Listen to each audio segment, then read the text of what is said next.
मागच्या कथेच्या भागात आपण पाहिलं की राघव गार्गीला PPTमधील मिस्टेक समजून सांगत होता. राघवने तिला लॅपटॉपजवळ बोलवलं तेव्हा ती गडबडीमध्ये त्याच्या जास्तच जवळ जाऊन बसली होती.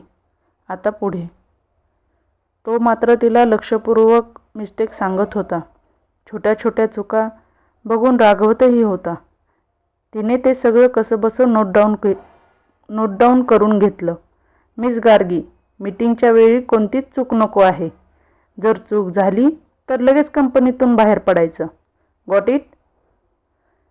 शेवटी राघव दम देत बोलला आणि चटकन तिचे डोळे पाण्याने डबडबले. तिचा संयम संपला. तिला तिच्या मामीची आठवण आली. जेव्हा ती मामाकडे राहायला आलेली तेव्हा मामी अशीच तिला ओरडायची. एकांतात खूप रडायची ती. आईबाबांची खूप आठवण यायची. आज पण तिची अवस्था अशीच झाली होती. पण इथे ती रडू शकत नव्हती. आय एम सॉरी सर, मी सगळ्या चुका ठीक करते. गार्गी रडवल्या आवाजात कसं तरी बोलली आणि तडकन रूमच्या बाहेर निघून गेली. राघव मागून काहीतरी बोलत होता पण तिने ऐकलंच नाही. गार्गी तडकन तिच्या रूममध्ये आली आणि रूममध्ये आल्यावर मात्र तिने आपल्या अश्रूंना वाट करून दिली. पण आता वेळ कमी आहे याची तिला आठवण झाली. म्हणून ती फ्रेश होऊन पुन्हा काम करू लागली. यावेळी तिला काहीही चूक करायची नव्हती. यासाठी तिने नीता मॅडमला फोन केला आणि हेल्प मागितली. त्यांनी पण तिला व्यवस्थित समजावलं. आता तिला थोडा कॉन्फिडन्स आला. तिने घड्याळ पाहिलं. राघवला पुन्हा एकदा हे दाखवायला हवं होतं. तिने एक दीर्घ श्वास घेतला आणि पुन्हा त्याच्या रूममध्ये आली. राघवने तिच्याकडे थोडं वैतागून पाहिलं पण तिने त्याला पूर्ण प्रेझेंटेशन दाखवलं. यावेळी त्याच्या चेहऱ्यावर थोडं समाधान होतं. एव्हाना 4 वाजत आलेले. दोघांनाही निघायचं होतं. Gargi, wear some good clothes, तो लॅपटॉपमध्ये बघतच बोलला आणि तिला ओशाळून आलं. कारण ती पर्समध्ये फक्त एकच ड्रेस घेऊन आली होती जो एकदम सिंपल होता पण तिच्यासाठी तो सगळ्यात जास्त महागडा होता. रूममध्ये आल्यावर तिने तो सलवार कमीज घातला. मनात भीती होतीच पण आता ती काहीच करू शकत नव्हती. तो एकच ड्रेस होता. तिने मग थोडा मेकअप पण केला. मुळातच सुंदर असल्यामुळे तिचे सौंदर्य आणखीन खुललं. तिचे केस खूप दाट आणि लांब होते. तिने त्या केसांना पाठीमागे घेऊन त्यांची दाटसर वेणी घातली.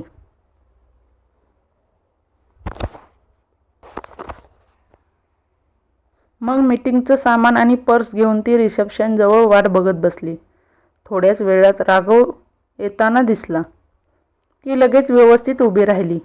तो आपल्या कपड्यांना पाहून काही बोलणार तर नाही.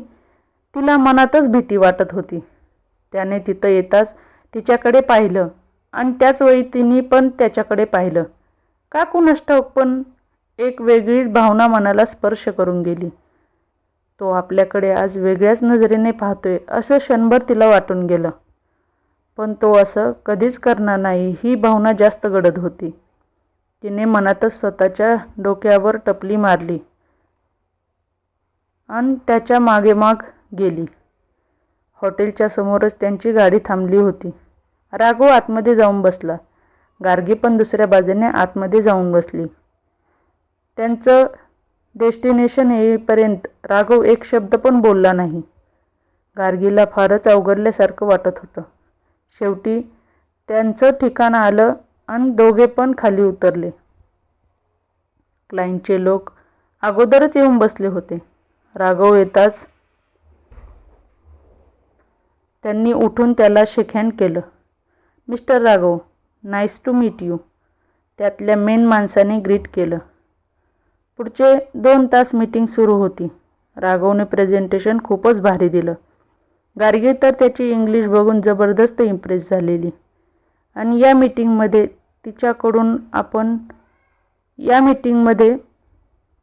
तिच्याकडून पण जास्त चुका झाल्या नाहीत, त्यामुळे ती मनातून खुश झाली. स्वराचा फोन आल्यावर तिने तिला खुशीतच अपडेट दिली, पण स्वरा मात्र नाराज वाटली. पण गार्गीने जास्त विचार केला नाही. मीटिंग झाल्यावर आपल्याला असं कधी बोलता येईल का, हाच विचार करत ती हॉटेलमध्ये आली. रात्री क्लायंटने डिनरसाठी बोलवलं होतं, पण आता तिच्याकडे कपडे नव्हते. तिने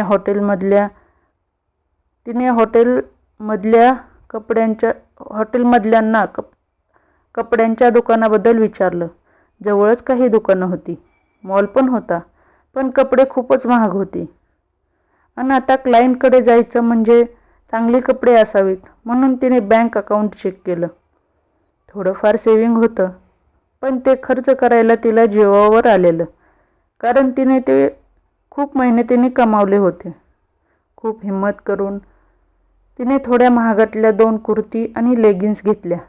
रात्री तिने त्यातलाच एक ड्रेस घातला, हलकासा मेकअप केला, पुढच्या केसांना क्लिप लावून मागचे केस रिकामे सोडले आणि ती बाहेर पडली. राघवने टायमावर यायला सांगितलं होतं, त्यामुळे उशीर करून चालणार नव्हतं. ती खाली आली तर हॉलमध्ये खूप सारे लोक होते.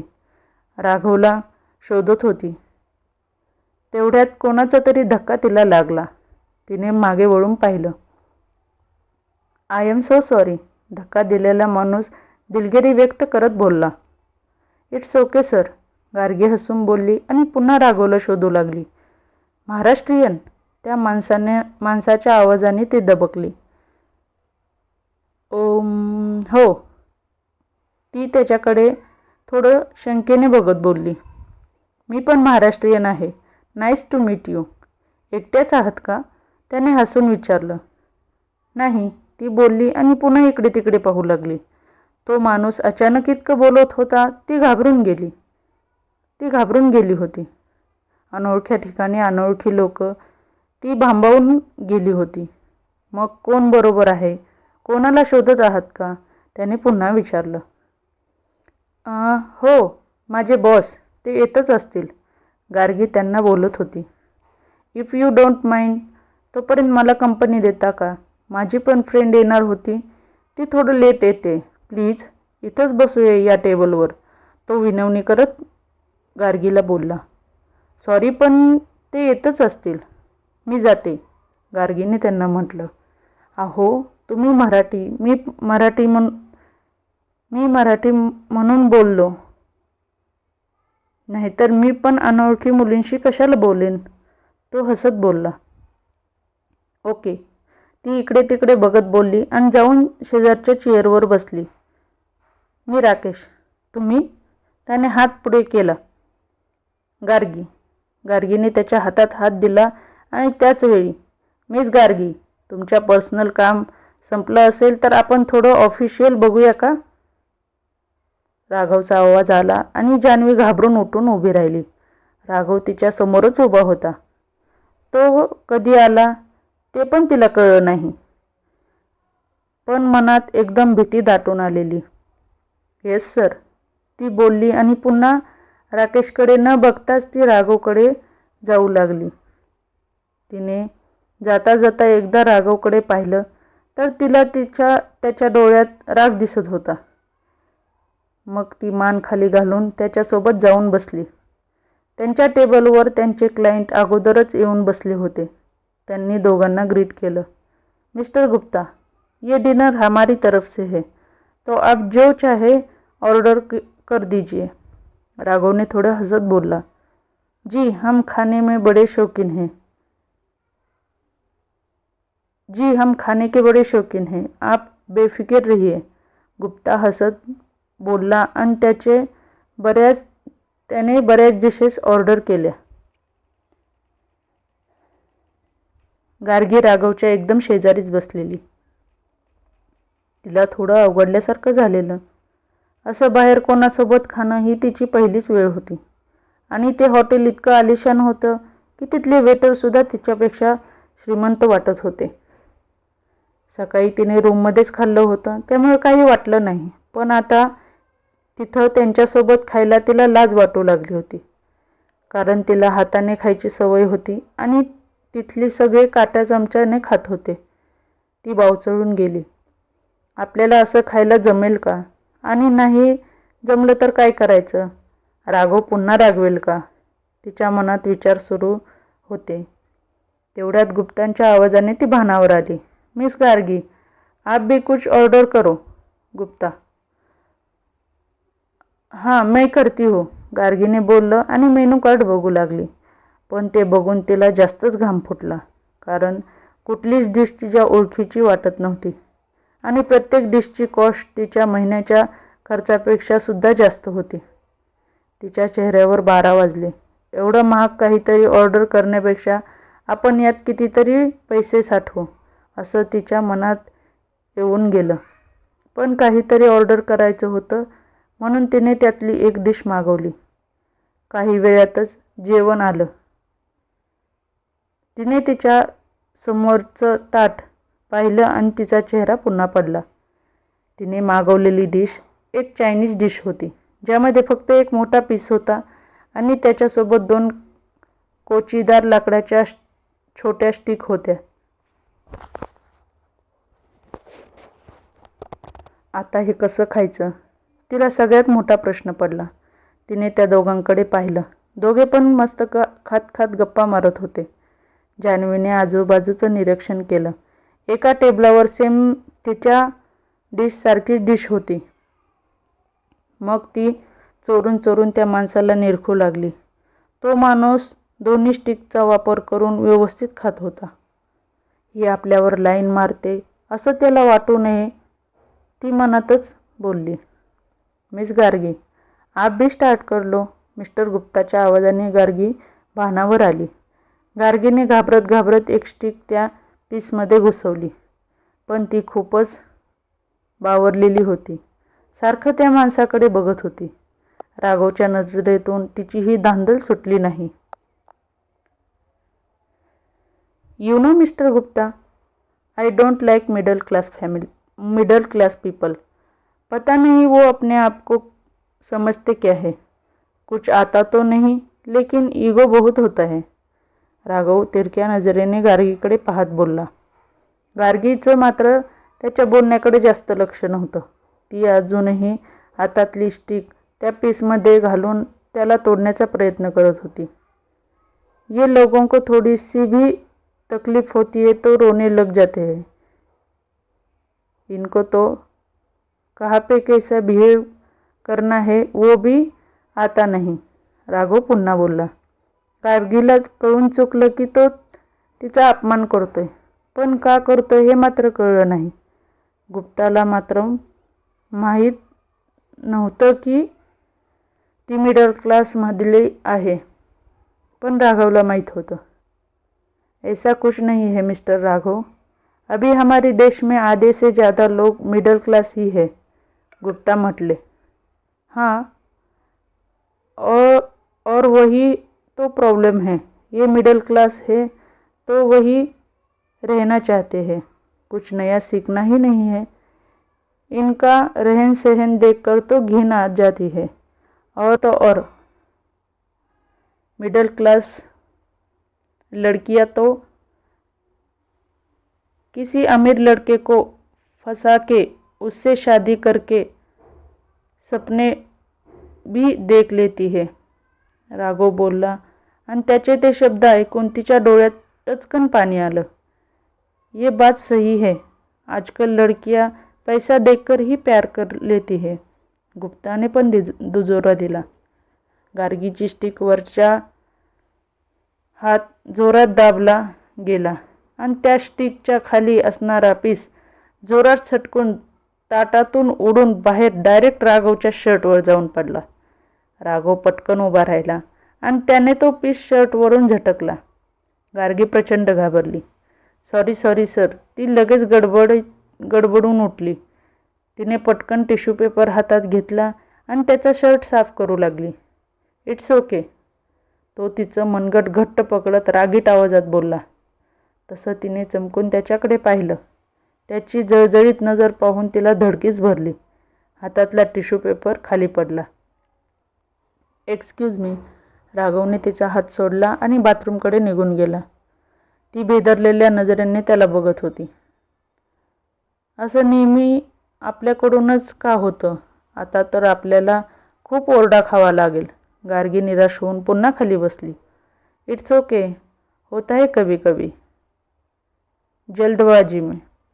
पर आपके बॉस थोड़े गरम दिमाग के हैं, तो आगे से थोड़ा संभल के, गुप्ता खाता खाता बोलला. गार्गीने त्याच्याकडे पाहून स्मित हास्य केलं आणि तशीच बसून राहिली. थोड्या वेळात राघव बाहेर आला.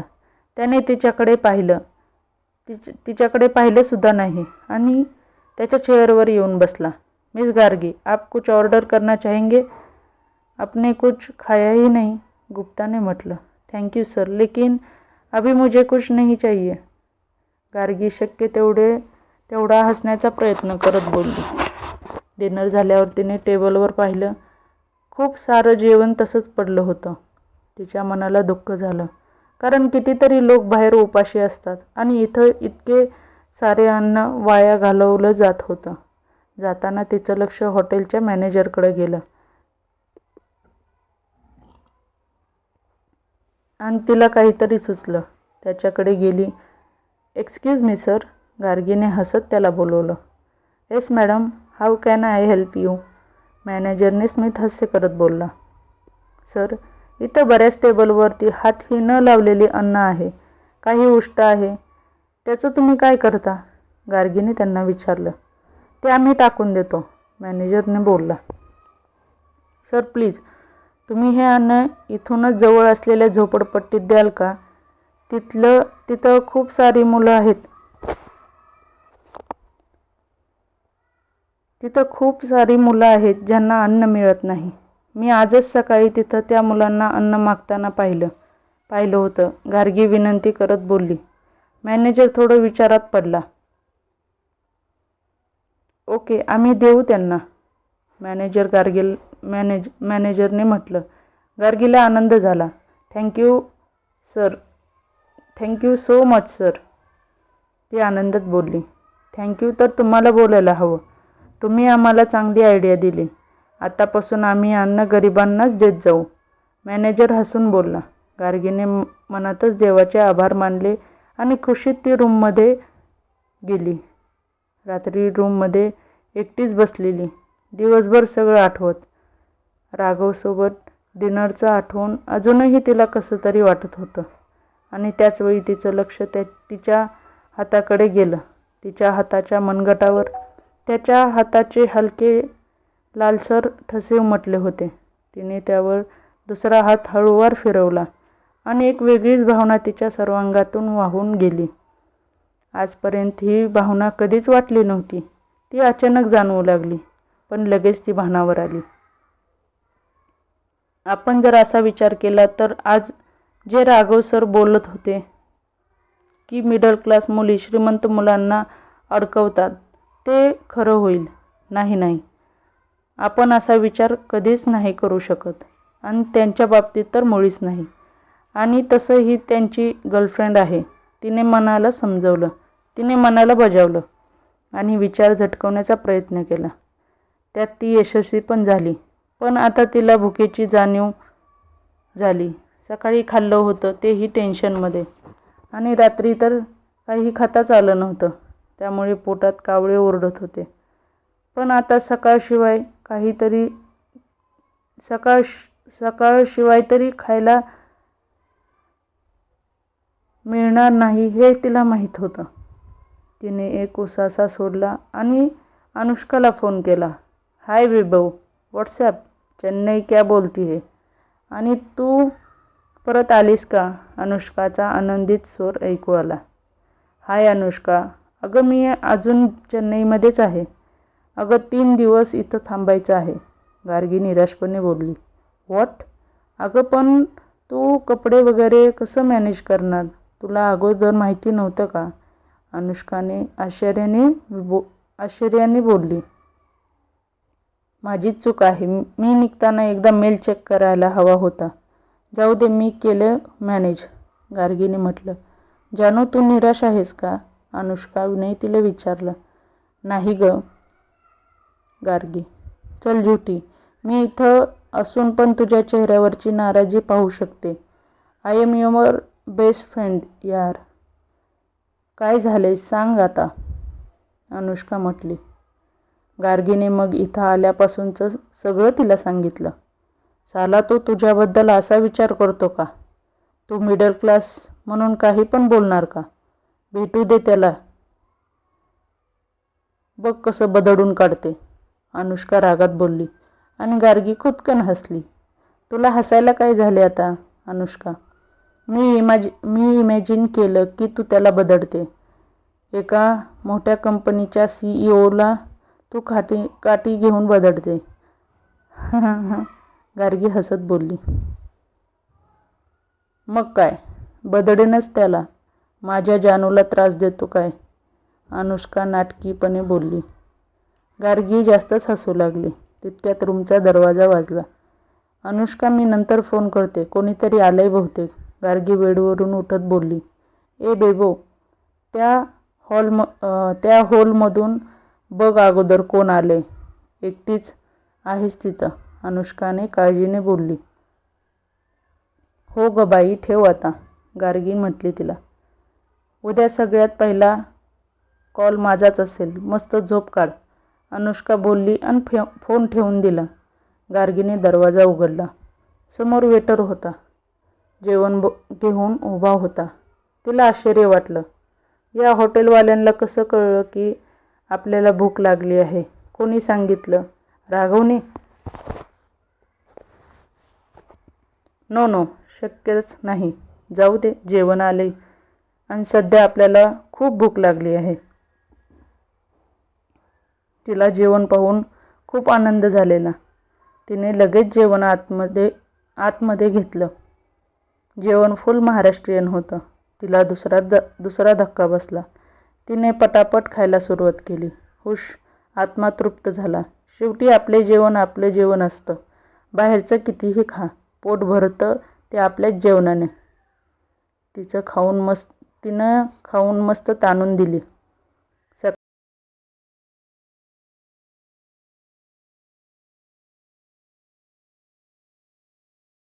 सकाळी ट्रिंग ट्रिंग फोनच्या आवाजाने ती जागी झाली. पण डोळ्यावरची झापड अजून तशीच होती. नक्कीच अनुष्का असणार. तिने तसंच डोळे झाकूनच फोन उचलला. गप ना, झोपू दे मला, किती छळणार, ती झोपाळू आवाजात बोलली. समोरून काहीच बोलणं झालं नाही. गार्गीने फोन कट केला आणि पुन्हा झोपली. पुन्हा फोनचा आवाज आला.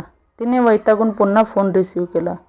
बेबो आहे ना मी तुझी, मग नको ना छळू, ती एकदम लाडीवाळ आवाजात बोलली. मी खाली ब्रेकफास्ट हॉलमध्ये आहे. होप सो तुला पण यायचं असेल. त्याचा रागीट आवाज तिच्या कानावर पडला आणि ती थोडं गोंधळली. तिने डोळे चोळले आणि स्क्रीन पाहिली. स्क्रीनवर राघव सर नाव बघून तिची राहिलेली झोप पण उडाली. ती तडकन बेडवरून उठून बसली. हॅलो, गार्गीच्या तोंडातून आता शब्दच फुटत नव्हता. 10 मिनिट्स, समोरून आवाज आला. ती आश्चर्यचकित झाली. 10 मिनिटात तू इथं हवी. आता त्याचा जास्त रागीट आवाज आला आणि लगेच फोन कट पण झाला. ती जबरदस्त घाबरली. तिने फोन तसाच बेडवर फेकून दिला आणि उठून उभा राहिली. काय करू, ब्रश, आंघोळ, पण यालाच 15 मिनिटे लागतील. नको, तशीच जाते कपडे बदलून. तिने लगेच तोंड धुतलं आणि कपडे चेंज करून खाली आली.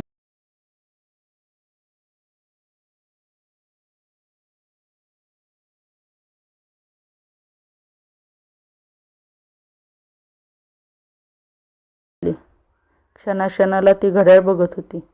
आता 10 मिनिटे झाली होती आणि तिची छाती धडधड करू लागली होती. तेवढ्यात समोर टेबलवर राघव बसलेला दिसला. ती पळतच त्याच्याजवळ येऊ लागली, पण जाता जाता एका वेटरला धडकली. I am sorry, so sorry, Gargi हात जोडून बोलली. यावर वेटरने फक्त स्मित हास्य केलं. राघव दुरूनच तिची ही धांदल बघत होता. आणि का कोणास ठाऊक, पण एक हलकी स्माईल त्याच्या चेहऱ्यावर आली, पण ती लगेच गेली पण. Good morning sir. ती पुन्हा पळत त्याच्याजवळ येऊन उभी राहिली. राघवने घड्याळ पाहिलं. 12 मिनिटे झाली होती. त्याने डोळ्यानेच तिला समोर बसण्याचा इशारा केला. सो सॉरी सर, ती मान खाली घालून बोलली. बी ऑन टाईम, तो एवढंच बोलला आणि त्याने डायरेक्ट खायला स्टार्ट केलं. तिने पण मग खायला सुरुवात केली. We R